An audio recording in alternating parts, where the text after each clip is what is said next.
बच्चों स्वागत है फिजिक्स इट्स इजी में। और हम बात कर रहे हैं कक्षा 11 के अध्याय 7 पर कणों के निकाय तथा घूर्णी गति।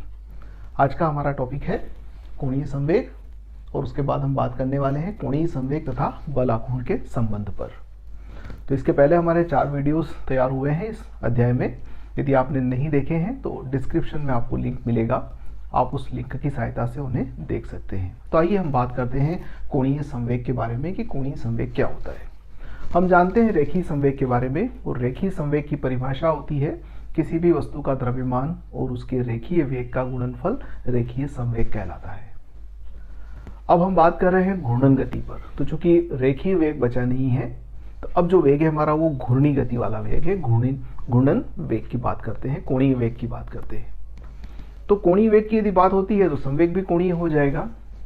तो इसको अगर सीधे सीधे शब्दों में कहा जाए कि कोणीय संवेग क्या होता है, तो कोणीय संवेग से तात्पर्य होता है कि किसी भी रेखीय संवेग का घूर्णन कोणीय संवेग कहलाता है।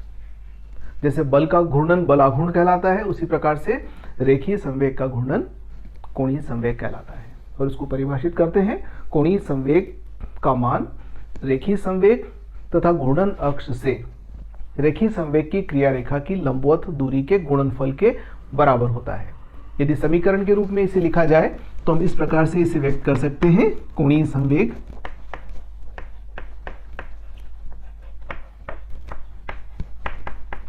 सामान्यतः इसे कैपिटल L से प्रकट किया जाता है। तो कोणीय संवेग बराबर होता है रेखीय संवेग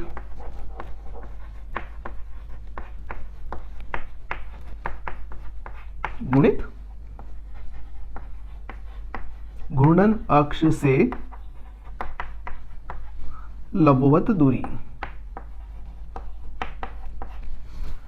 आइए चित्र की सहायता से इसे हम और स्पष्ट कर लें। तो माना कि ये एक घूर्णन अक्ष है और ये कोई कण है जिसकी दिशा ये है, अर्थात इसका रेखीय संवेग यदि हम P से प्रकट करें तो वो इस दिशा में है, और घूर्णन अक्ष से इसकी जो दूरी है वो ये दूरी है R।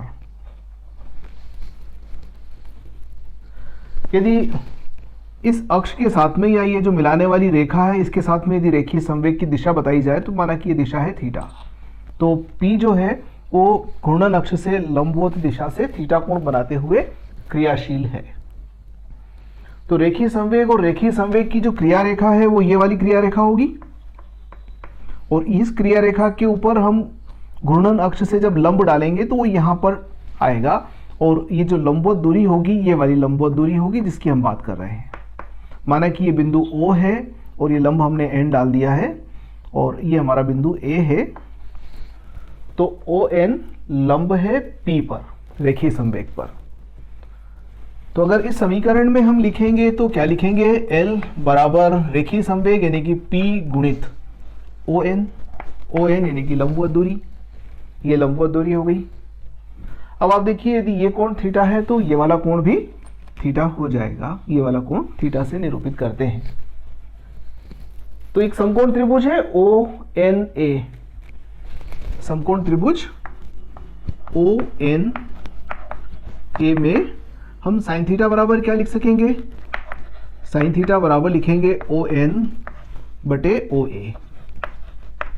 इसका मतलब ON बराबर OA यानी कि R साइन थीटा।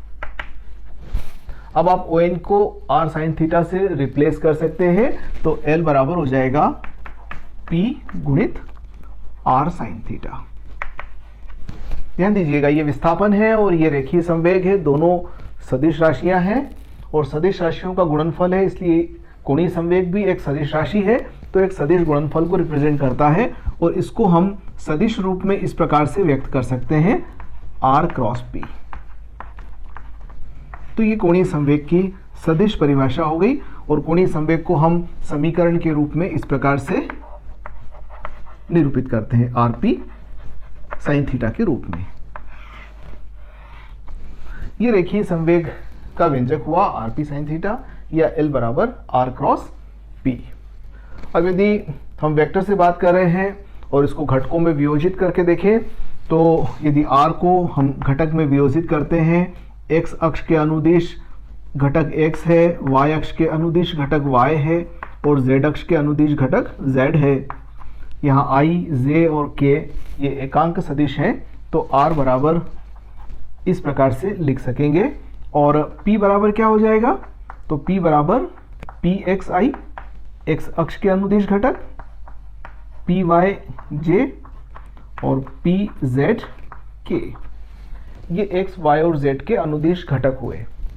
जब आप इनका क्रॉस मल्टीप्लिकेशन करेंगे यानी कि सदिश गुणन करेंगे तो उस स्थिति में हमें L प्राप्त होगा, और L को भी हम घटकों में निरूपित करें तो LXi plus LYj plus LZk हो जाएगा।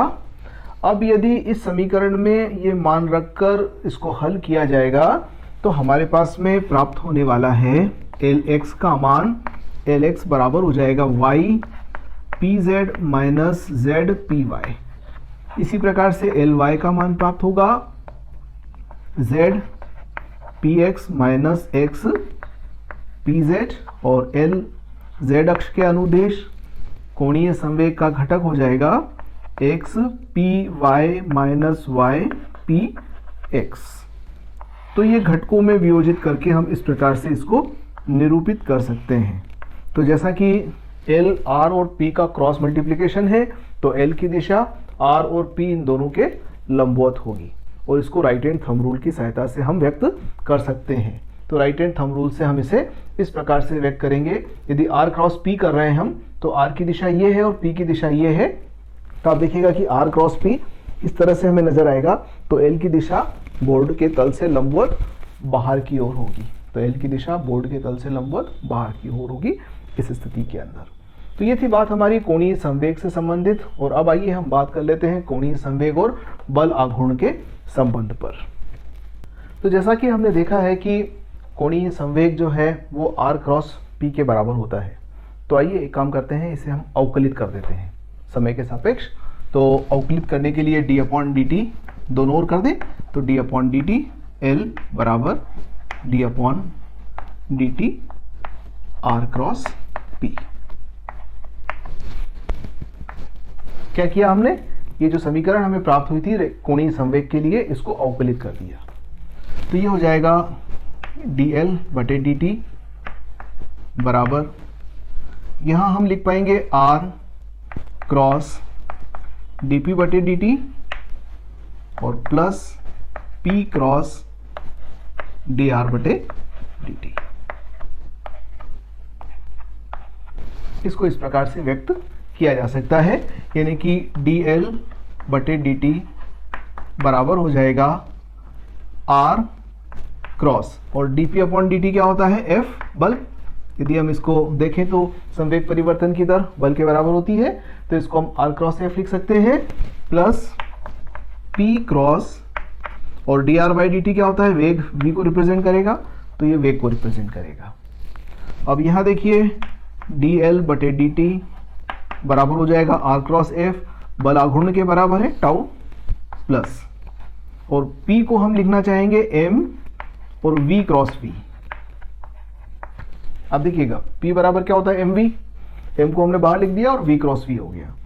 सदिश गुणनफल कहता है कि यदि किसी भौतिक राशि का उसी के साथ में हम सदिश गुणन करेंगे तो इसका मान शून्य प्राप्त होगा, यानी कि v क्रॉस v जो है इसकी वैल्यू क्या होगी, v क्रॉस v की वैल्यू सदैव शून्य होगी, अर्थात ये वाला फैक्टर शून्य हो जाएगा। इसका मतलब हम कह सकते हैं कि टाउ बराबर dl बटे dt। सदिश रूप में लिखेंगे तो इस प्रकार से व्यक्त करेंगे, और यदि इसको संख्यात्मक रूप में ही व्यक्त करना है तो हम सीधा सीधा टाउ बराबर dl बटे dt भी लिख सकते हैं। तो ये संबंध हुआ हमारा कोणीय संवेग तथा बल आघूर्ण के मध्य। इस वीडियो में इतनी ही बात करते हैं, नेक्स्ट वीडियो में फिर मिलते हैं। धन्यवाद।